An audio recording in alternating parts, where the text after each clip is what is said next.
2020 really did it for me. And, so I never went back.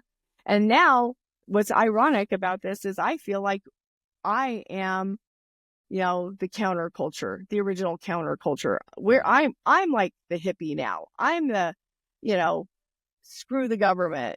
2024, I made it a part-time job to get Donald Trump reelected. Welcome to the Reality Therapy Podcast, where the truth will set you free. Welcome. I'm here today with Cori Kennedy, a business owner who's got a fascinating story, and I'm very happy that you're here with us today. So, welcome. Thank you, Ryan. Thank you very much. Thank you for inviting me. Yeah, absolutely. So tell us a little bit about yourself, your educational background, your professional history, all that kind of stuff. Sure. So I went back to school later in life, after I had did a whole gamut of finance. I was in finance. I was a VP for a bank for a while, elected official, a small town elected official. And then I went back to school with a desire. It was going to be history and religious studies. And I started to work towards my PhD in theology. Towards the end of that journey, I met my husband, and he told me basically I was an idiot. And there was a couple of different people who told me that. One at the time was a psychiatrist. She said, I'm going to tell you something that is probably unethical, but I have my daughter and her husband and their 3 kids live in my basement, and he is going for the same, and he has the same education that you're going for. And so basically your degree is going to amount to nothing. So there's kind of a series of people who told me my degree was worthless. And I then pivoted back into business. And so now I own my own business in digital marketing. Interesting. Okay. Tell me about the digital marketing business a little bit. Sure. So basically what that means is what we do, it's a very niche business. We take leads, any sort of home improvement leads, and turn them into appointments for customers. A lot of times people in the businesses in the home improvement industry are not marketing savvy or know how to get in touch with people to bring people in to their realm. And so that's what we do. We bring business to them. We bring people who they need their windows replaced. We're going to find them somebody who can replace their windows. Reputable companies who we're kind of a offshoot of Angie's in a way, but we take it to a very personalized level for companies. Gotcha. Okay. Thank you for that. Yeah. So now I want to talk about what I call the villain origin story. Hey. So you were woke, you said. You were on the right side of history. You cared about all the good things and all the right things. And then something happened and you decided to go to the dark side to become a villain. What happened? What changed? Wow. Okay. So it was quick pivot. I have been all over the gamut when it comes to political, I ran for public office when I was 23, and I ran for public office in a small town that was predominantly red. And so I, as a 23-year-old, was a registered Democrat like every 23-year-old is. But I knew that to run for office, I needed to switch parties. So I did. I switched parties just to run for office. I got elected even as a write-in. I held office for 4 terms. And then during that term, I really started to adopt more what would be Republican values. I could see what happens with economic growth. I could see what happens for communities when you have responsible growth that brings in jobs, that brings in revenue to start building better schools, better roads, whatnot. Then, lo and behold, I was also a banker at the time, and I was convicted of bank fraud during this time. I had taken out a loan on my home, my family's home, based on an inflated appraisal. And to kind of summarize that, what had happened is I had been married to the father of my kids for 11 years. It was a very dysfunctional, very abusive relationship. And the relationship came to an end when I ended up in the hospital, in ICU for 11 days and in the hospital for 3 weeks from him beating me with a baseball bat. So I then, I get back home from that. I go to the bank, and, this is pretty much public knowledge. It's a small town.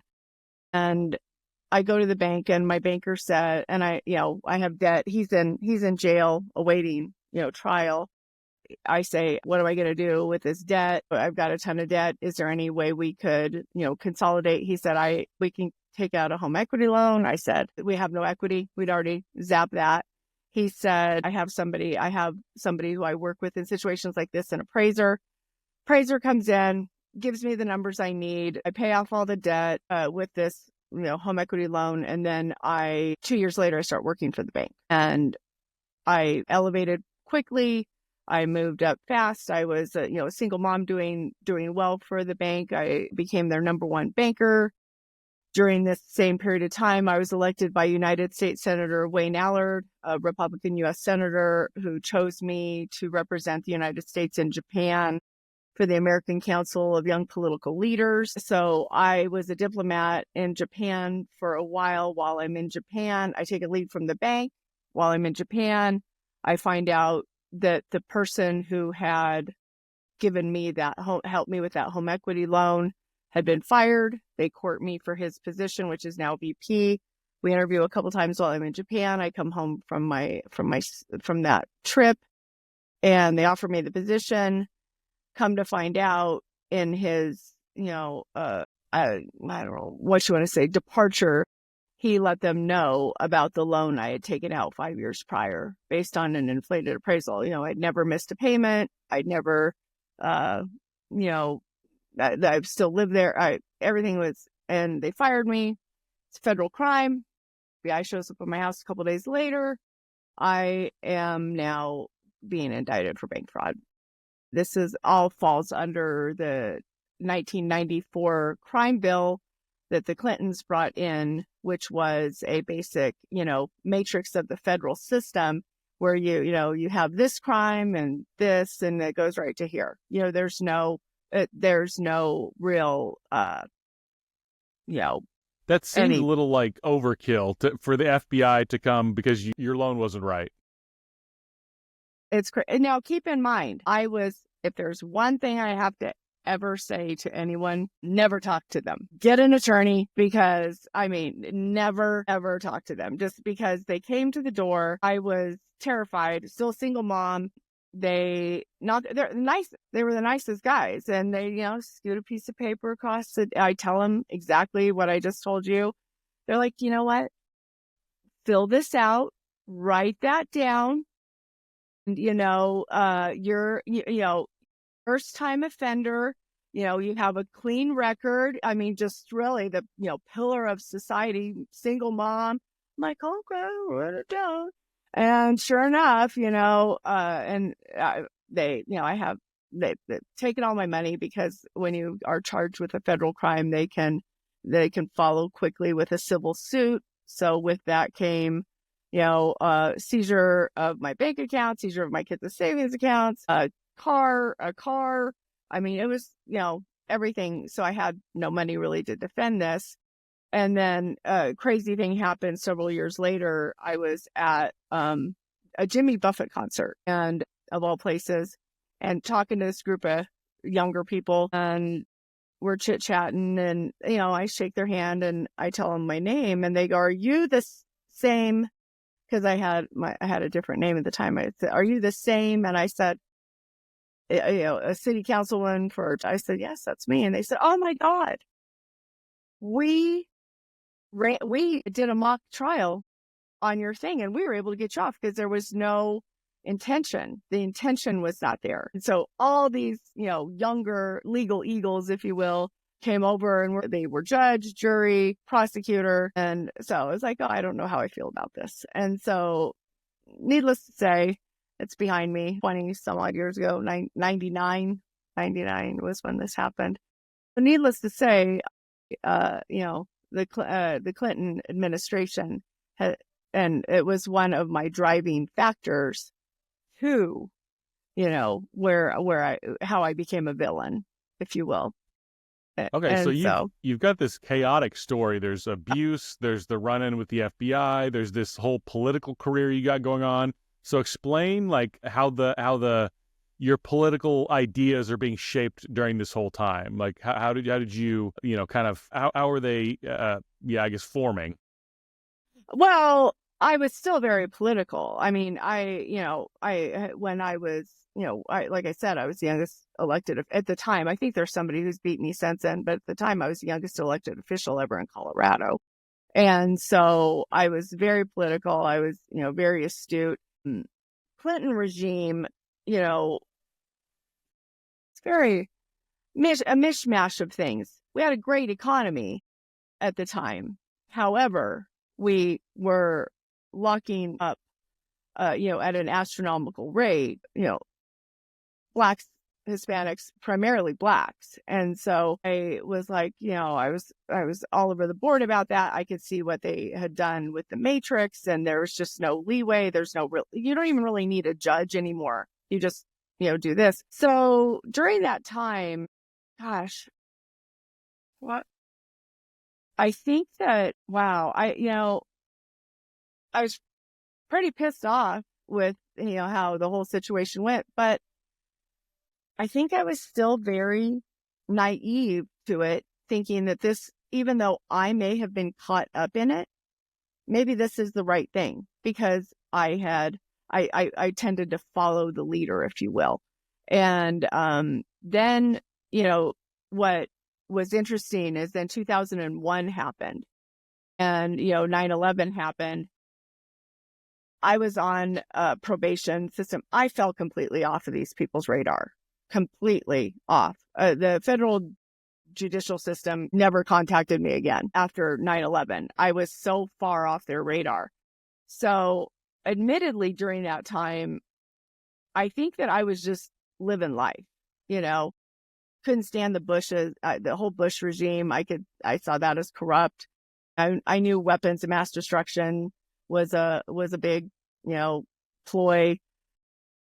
And so I then fell back. So I'd lived kind of this Republican life. I get caught up in this legal system. And then I fell right back into being, a Democrat, liberal minded Democrat, and empathy, woke, you don't understand how hard it is for people. I mean, I really fell deeply into that, and a devout Democrat. And then, as I said, then I went to school. I started, going back to school. Theology was and met my husband. He basically told me my degree was worthless, and he's a PhD mathematician, theoretical mathematician. So, I mean, he could be kind of a hypocrite about the theoretical side, but he was an engineer, great job, worked on the DoD side, top secret side of Lockheed Martin. And I saw his point, and, I started, and crazy thing, I started my business, and it took off. And so it's a very wide range. So to your question, my husband, and just so you know, my longtime Democrat friends blame him for me He becoming. corrupted you. Absolutely. He corrupted me. I mean, they see him. He's the original villain. He's the original villain, because I can't think for myself. You have to understand that. I can't think for myself, and I am incapable of, insight. And so everything is just simply because of him, which obviously is facetious. But what happened with that is, in the first few years of our relationship, we debated things out, back and forth and back and forth. COVID 2020, I was never to return again. After COVID, day 3 of it, and because of my background in history, so I had some interest, there was obviously the bubonic plague. So I was it's like, wow, this is pretty scary. And then day 3, they start saying, we can, let everybody sign up, get tracked on their iPhone. I was like, that was it. Day 3, I never, ever, ever, ever returned back. And, it was a dividing factor in my family. I have 4 adult kids now. It's a dividing family in our factor, 2 sons. They were very right-wing. My two daughters are in same-sex relationships, which we can certainly discuss that, because that is a whole other ideology that has happened that has been troublesome, if you will. So because they are same-sex relationships, they automatically think that they have to follow left-leaning principles. And so it divided our family. And yeah, 2020 really did it for me. And, so I never went back. And now what's ironic about this is I feel like I am, the counterculture, the original counterculture, where I'm like the hippie now. I'm the, screw the government, don't fall for it. And, and now I feel like I'm the one who's out there. And what I did is I made probably from September, it was like August of this year, or 2024, I made it a part-time job to get Donald Trump reelected. And I mean, it became a part-time job for me because I was, and a lot of times, I was debating that he's racist. It's like, okay, so let's talk about the 1994 crime bill that he overturned. He's the one that overturned it. And I think there was about 5,500 people, please, if I'm wrong about this, about 5,500 people who were released from prison on these lengthy 25-year sentences for nonviolent crimes. It was Donald Trump who did this. So you've got this kind of weird dichotomy here where it's like, if you're woke, you have to care about the marginalized, and especially since Black Lives Matter, you have to care about people who are wrongly incarcerated and people who are, victims of an unjust system and things like that. And yet Donald Trump is the one who is overturning a lot of that kind of stuff. And so you got this tension because you're not allowed to like Donald Trump, but you have to support, so. Absolutely. Yeah, the dichotomy was real because, they call him a racist and a misogynist. And, and just so you know, in 2016, I did vote for him, but it was not under the premise of I loved him. It was I could not stand Hillary Clinton because of her backing of the 1994 crime bill. I mean,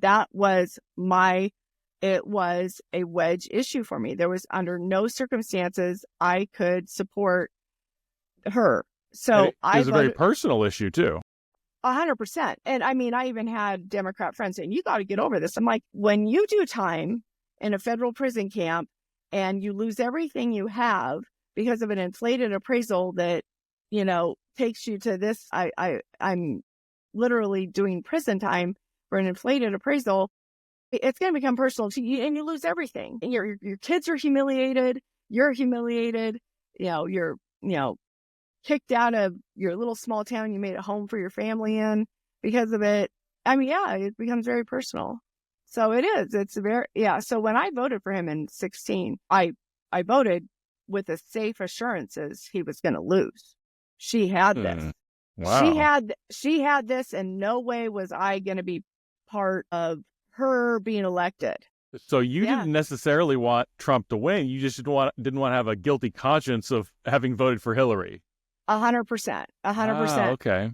Now, as a small business owner at the time, I was intrigued by his promise of lower taxes for small businesses. That was obviously appealing. He had, there's some, I honestly, if I were to really be honest with you, that was probably the only talking point I could have said, taxes for small businesses. But Hillary, no. And people kept saying our first woman president. I have never operated under the first woman or, the first Black or the first of anything. I always operated under the premise of the best person for the job when I'm doing things. And did I think at the time Trump was the best person for the job? No, not really. But I was pretty sure he was going to lose. Cast my vote with the assurances he wasn't going to win, but I didn't have a guilty conscience about putting her in office. He wins, and I was like, holy hell. And then, the world kind of turns upside down. Pantsuit Nation became a thing. And just so you know, I joined it. I joined Pantsuit Nation under the premise of oh, we've got this misogynist in office. Just so you know, I fell in line with that too, that he was a misogynist. And then 2020 happened, COVID happened, and I started to like him. I started to kind of see, I was going back and forth about that, but then he started, when the vaccine came out, I was torn about that. Basically, he ran the course of time in that first 4 years for me. It was like, but I could see what the media was doing. So I was starting to just kind of see what was happening. And then when Biden was elected, that was just the beginning of the end. And then, Donald Trump became, once I started really doing the research, I could really see what had happened to him. He just became this villain, and the media decided. And then when the courts went after him, then it became back to personal for me, how the judicial system can be used against anybody. So then, like I said, I became I rallied hard. You can look on my social media, you see me out waving flags on overpasses and, handing out signs, going to the neighborhood and handing out signs. I debated every single social media platform I could. I went on CNN, or I didn't go on CNN, but I went on all of those websites and I just debated everybody. I could, and because I understand the algorithm, how it works. If you can keep people engaged, your post is going to stay at the top. And I went in the premise of I wasn't going to convince anybody to change their mind, but my objective was to get people like me who had been afraid to speak out in favor of him or in disapproval of the woke ideology, to give them a place that they, oh, well, there are a lot of people out there who think like this. We've all been shut down. We were all told to stop talking. So yeah, it's a wild ride. Yeah, I mean, you talked about you and a lot of other people being afraid to speak out. And for 8+ years now, we've heard that Donald Trump is literally Hitler. All the major publications, New York Times, Washington Post, MSNBC, they're telling us if Donald Trump gets in power, he's going to unleash fascism and white supremacy. And you're going against the grain on all that. What does it feel like to go against the grain so hard, not just on a little issue, but on what's in some ways the great moral issue of our time, the Donald Trump issue? Absolutely. So it has been, like I said, it divided my family, my 4 adult kids. One of them isn't even speaking to me right now, large in part because of this. But what I did is I made a very conscious effort to seek others who were of the same ideology. And, I'll toss in one more kind of odd story. Back in 2021, my youngest daughter and her fiance, well, at the time, not her fiance, her girlfriend, moved in with us to save money for a house. A couple weeks into them living here, her girlfriend proposes to her. So now they're getting married and they decide they would like to get married at our house. We live in the mountains. We have probably about 5,000 square feet of outdoor living space. It overlooks, it's beautiful. They want to get married at our house. Well, we're 9 days away from the wedding, and the fiance's mother now chimes in and wants everyone on our deck at our home to be divided by vax status. They, vaccinated people here, unvaccinated people there. And I said, no, we're not going to do that. We get into a disagreement. They move out. The wedding's called off. My husband and I are destroyed. We're absolutely destroyed. We're going to have this wedding at our home. I tell my husband, so at the time, my friends are all of left-leaning ideology. Okay. All of them. And I told him, I said, what's really tough about this is I wish that we had people we could reach out to for support in this terrible time and say, but I knew our friends would say, well, she's right. you should separate everybody based on their vaccination status. And so I didn't do it. My husband made a comment. He said, why don't we, something like this would be great if we had like a supper club. And I said, I'm familiar with that term. He said, it's people get together, they talk about theories, ideologies. And I said, how am I going to find out? He said, why don't you put a post out on Nextdoor, right? Crazy. Yeah, I put a post out on Nextdoor. I say, something along the lines, are you sick of the whole wear a mask, don't wear a mask, being ostracized, have your, separation? Well, let's all come together. And it was before it was before work. At lunch, I had 265 responses. Yeah, of people who were like, oh my God, yes. Some of them were calling me a super spreader and hoped I died. There were those people, and that took on a life of its own. There were other people saying, yeah, let's get our guns and go to the shooting range. I'm like, well, we can do that too, but I'd like to just kind of start with a supper club. So I put together this group of people, invited 40 strangers to our house, and 40 strangers. And keep in mind, I did some pretty heavy vetting on them. I checked their political status. I checked, if they were, and so 40 strangers came. So to your point, I had to seek out those that were like-minded. And because those that weren't, I don't think I would say we've unfriended each other. We just don't spend much time together anymore.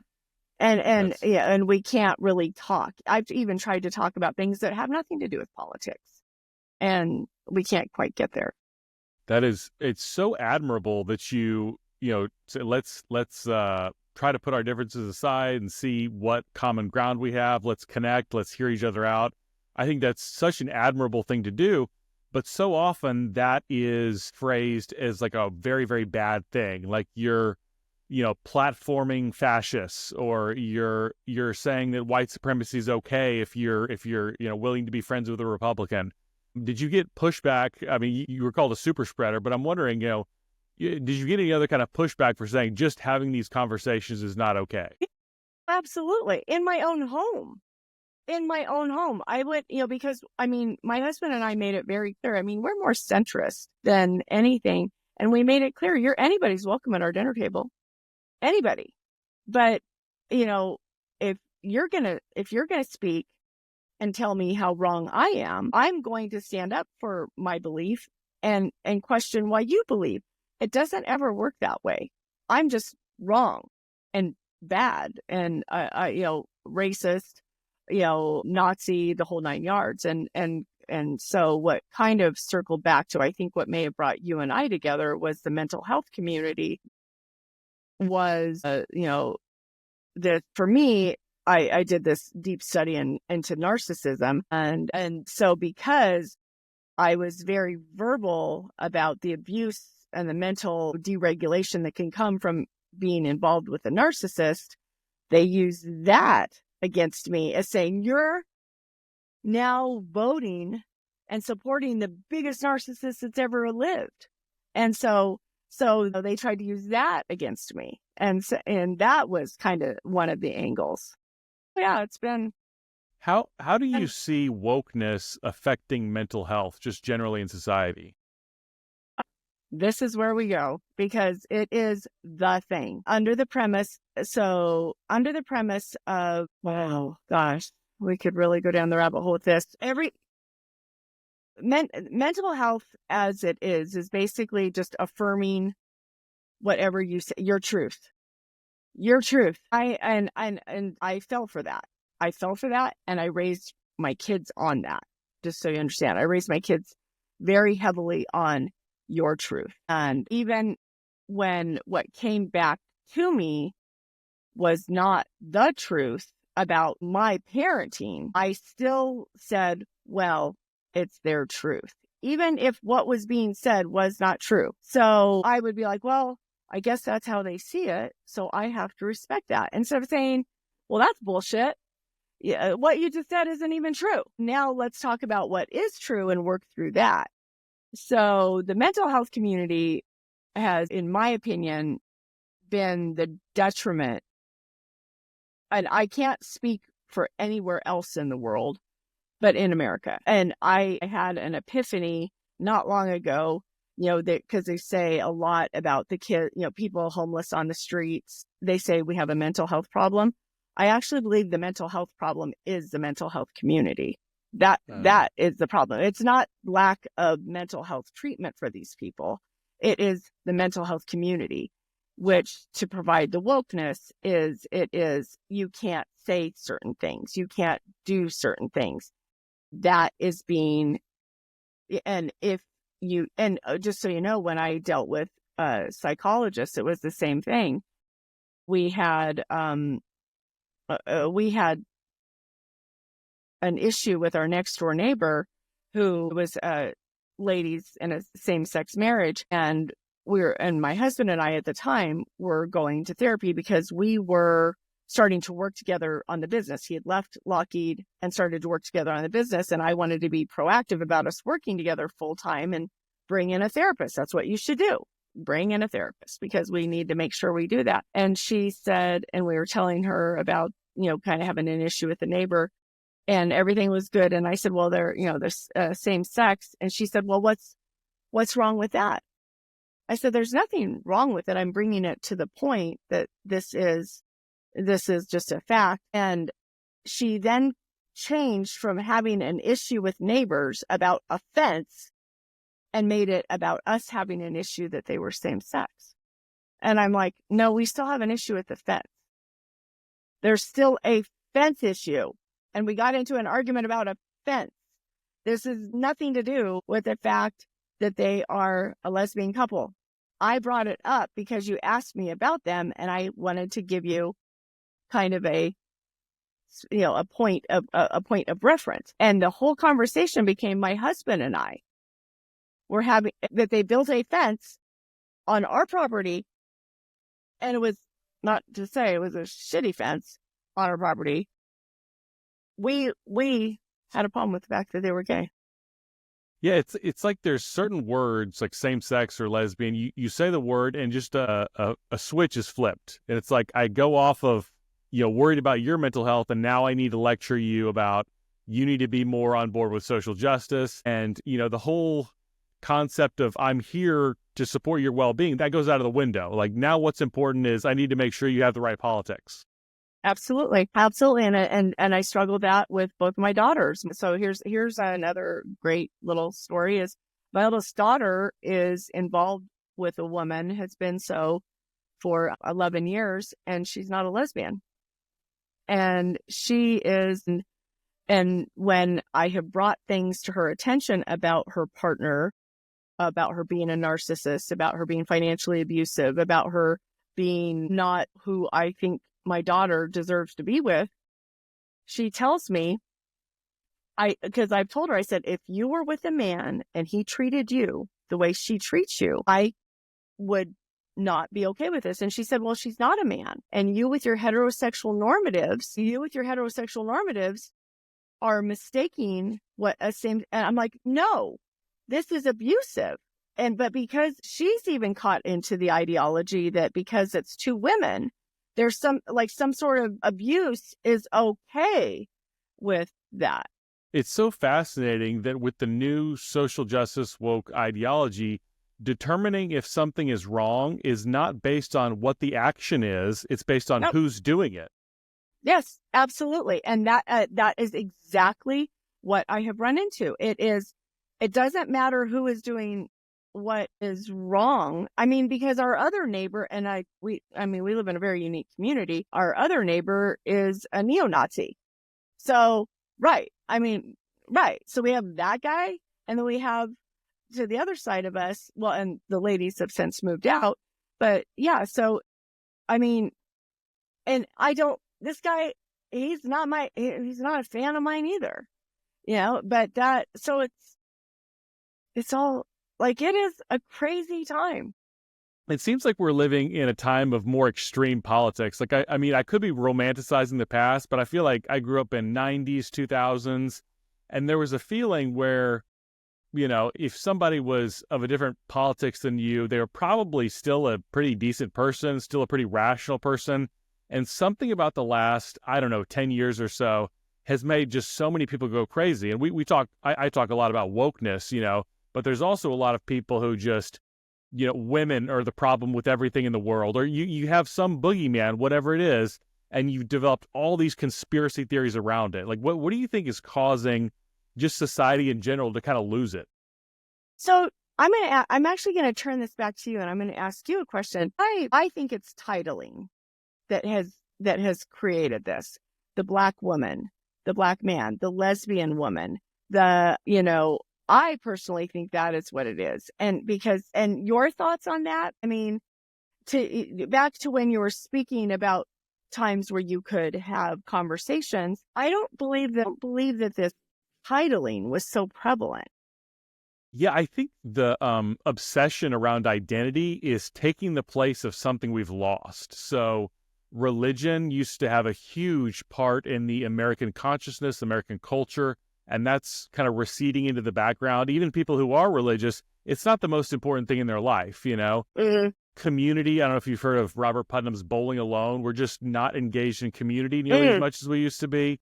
Families are breaking down, and family is not as cohesive or important as it used to be. So all these values that were holding us together have kind of fractured.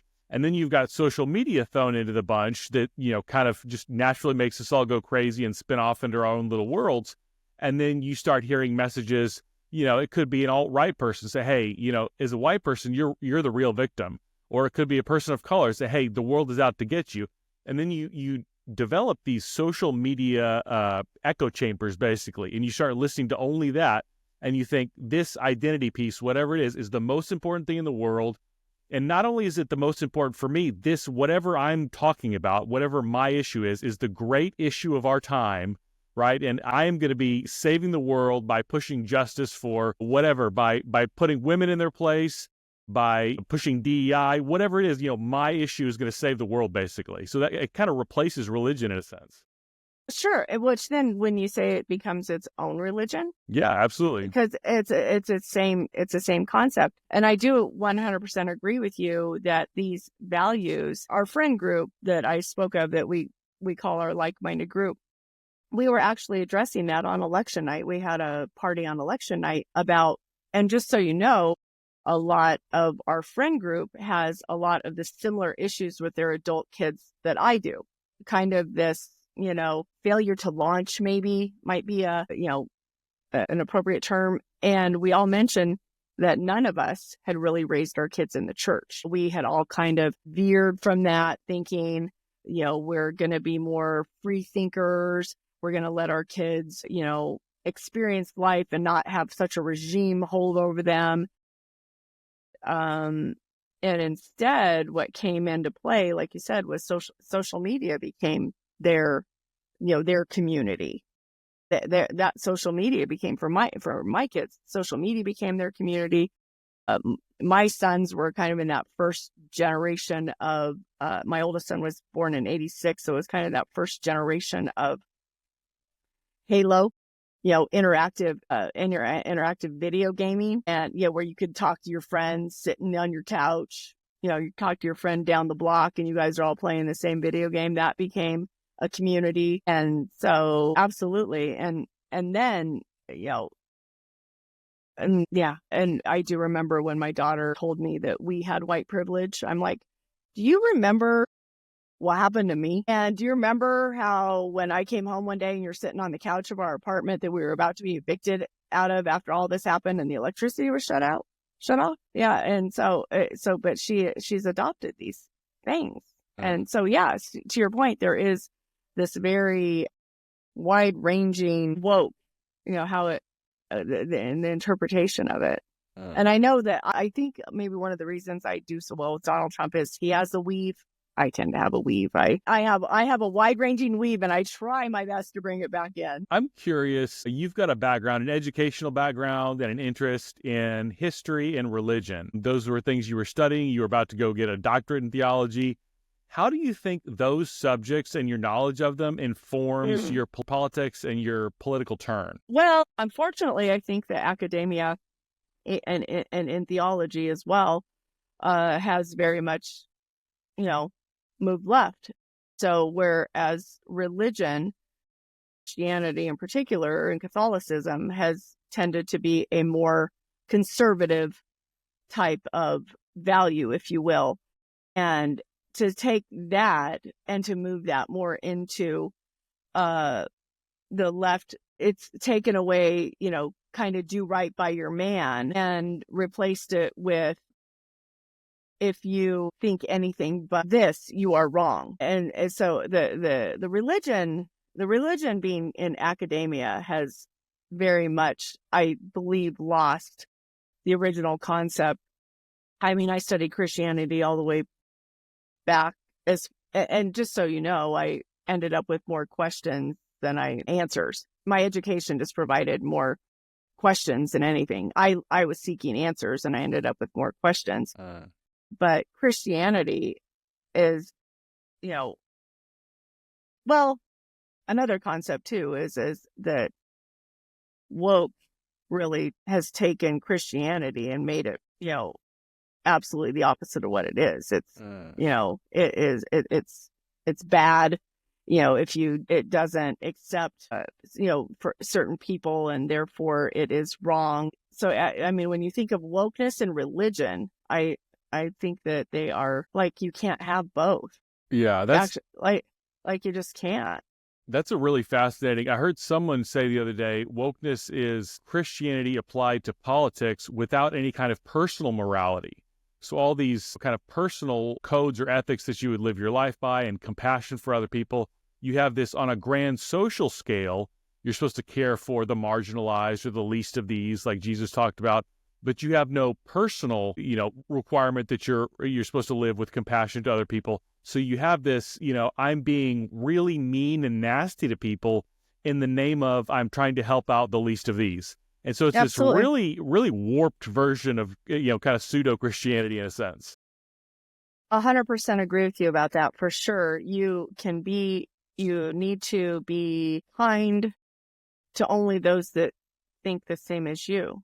Whereas Christianity, and if you even go back to early Islam, Islam is the only religion originating that accepted Jesus as a prophet, even though, and so when you look back on these things, it was of the idea that love your fellow man, even if they do not think the same as you. That is basically a lot of what, Christianity and Catholicism is going to do everything they can to get you back over to them, and convert you to those ideologies. However, they are still out there trying to, help those that do not think the same as they do.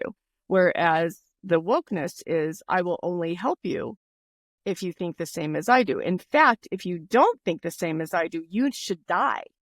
You are a problem in society. You're a plague in society, and you should be annihilated. And that is not what religion, the concept of religion is at all. Part of it is magnifying the most minuscule differences in something, and then assuming bad faith and assuming that any kind of difference puts you to the most extreme. So if you disagree on orthodoxy on race, well, you must want to bring back Jim Crow. If you disagree with any element of contemporary feminism, well, you just think women should be barefoot in the kitchen and everything. Same with transgender and the gay stuff. Like, any kind of divergence of thought makes you literally a fascist. It's hard to have a conversation like that.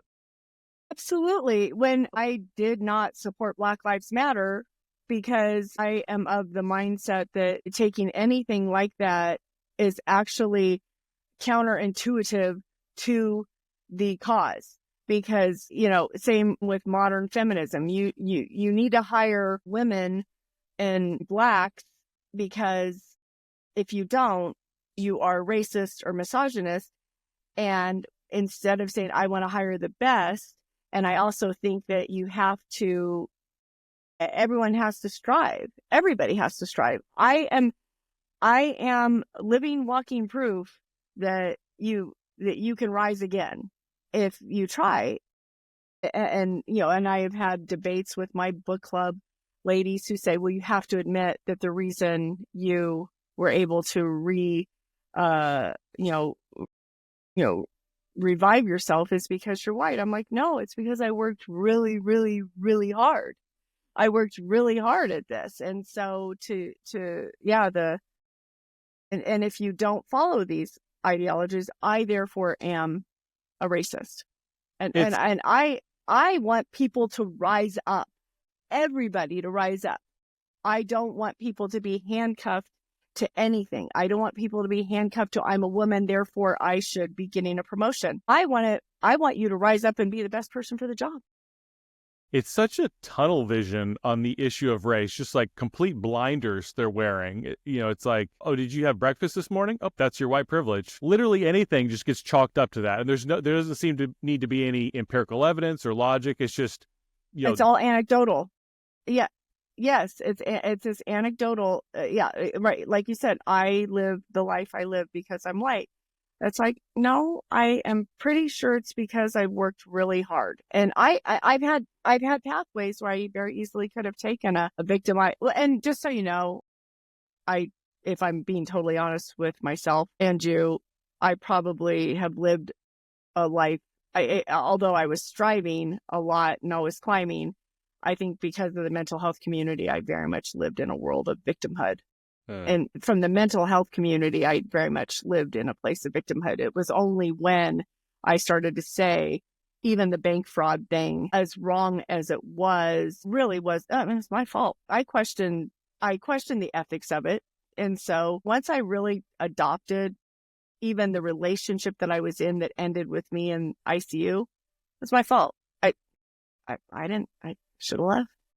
And that is where I come into the mental health community being a problem, because it did not focus on things like bipolar disorder. It did not, or borderline disorder or narcissism or these things. It really focused on victimhood. It focused on, he had a hard childhood. I should be a little more concerned, I understanding, not so that, yeah. Which then I tied directly into Black Lives Matter, feminism, all of that. I have a direct link to all of these things to the mental health community under the you've been victimized. So I've got two questions left for you. One, you talked just now about kind of the victimhood versus personal responsibility aspect of mental health. What do you think is the best way to fix the mental health field or the mental health discussion going forward from here? Wish that the mental health community had much more of a take a look at yourself rather than take a look at your perpetrators, and take a look at yourself. What can you change about yourself? What is it you can really focus on and actually call people out? I wish people would have called me out. I wish the therapy community would have called me out on things rather than allow me to go, this happened, and them say, that's difficult. You understand why you did that, right? It's because, your childhood and because of your abusive relationships. I wish it was more directed at the person, about the person's accountability, my accountability. I fell very easily into the trap of life's hard. And therefore, when you make mistakes, that's expected. And it's understandable why you did that. I think that is probably one of the biggest problems out there. And I think that has a lot to do with, affluent kids sleeping under bridges because, they have been indoctrinated by the mental health community. You've had a hard life. Your mom made you play soccer. Your mom made you play soccer and eat orange slices at halftime when you should have, been able to sleep in. I can understand why you're so upset. And I know that's very facetious and very exaggerative, but I have a direct correlation to the mental health community to these things. And of course, it's a theory. I'm sorry to interrupt you there. Yeah. Victimhood keeps you trapped a lot of times. Absolutely. That mindset. 100%. Yeah. It's golden handcuffs is what I call it. I like that. Yeah. It's golden handcuffs, victimhood keeps you trapped. Victimhood keeps you unable to rise up. Victimhood keeps you, when you tell your story and people go, wow, that's terrible. Like, I just wish that the mental health community could almost be a different sort of, the parent you never had sort of thing. what are you doing to cause what are you doing that got you here? And I mean, that's my theory off the cuff. I mean, after we get off the call, I'll probably have 10 more things that I wish I would have said. Yeah. Yeah. No, I love that. I love the golden handcuffs. That's a beautiful, just visceral, provocative imagery that I love because it's so fitting. My last question is, what is an issue that we're not talking about that we should be talking about? That we do not have as many gays, do not get me started on the lesbian community. It is absolutely, this is an indoctrination. That is the thing that we are I am a huge advocate for love who you love, 100%. Love who you love, marry who you love, live a life full of prosperity, health, and happiness. The lesbian community is one of the most dysfunctional, violent, abusive, misogynistic communities. That is what is not being talked about. And no one will touch this. No, and just no one will touch this. I've done so much research on this for the sake of, I mean, because, my daughter has even said, one of my daughters has even said, when her and her girlfriend/wife, which is a whole other story, walked down the street, people yelled at her, "Oh, we love your love. I love your love." And so it just kind of keeps feeding this. And one of the things that is not being spoken about is, it is just do some quick research. It has twice as much domestic violence in the lesbian, well, a lot of times same sex, but in the lesbian community as in heterosexual. Do you think that an issue could be that it's a smaller population that's faced historic discrimination, and so when it comes to, they don't want to air their dirty laundry and let outsiders know that there's problems? You think that plays a part? Yeah. Yes. And I will also address, I don't necessarily believe that the original, when I think of like Billie Jean King, when I think of those who were first coming out, I'm not going to say the same thing I just said for that group, because I think these were truly the pioneers. They were the ones who were coming out fighting for this. I do not believe that what I just said applies to them. I don't believe that this domestic violence, I think what happened is this ideology encapsulated these women, and because men are bad, especially white men are bad, what happened is then they found themselves in these relationships with women that almost embodied the dysfunctional man. And so what we have is it's this asexual androgynous group of people, women, and they are in like a whole subculture of abuse. Like I said, when I speak of like Billie Jean King and these original pioneers that came out and were fighting for equality, and take everything I just said off the table, I'm not speaking of them. I'm speaking of this more recent group of, I hate men, therefore I'm going to be involved with a woman. I can't speak out against it, because if I do, that will cause this perception of same-sex love is this very one. It's not. It's an abuse. It's abusive. And like I said, and what's crazy about it is the misogyny in the lesbian community is crazy. I'm always fascinated when I ask that question, because I never know what the answer is going to be. I get so many, some of the most provocative, thought-inducing answers when I ask that question. So thank you for that. And if you could stick around just a second after we close off. But thank you so much, Cori. I really enjoyed this conversation. We'll have to do it again sometime. Okay, thank you, Ryan.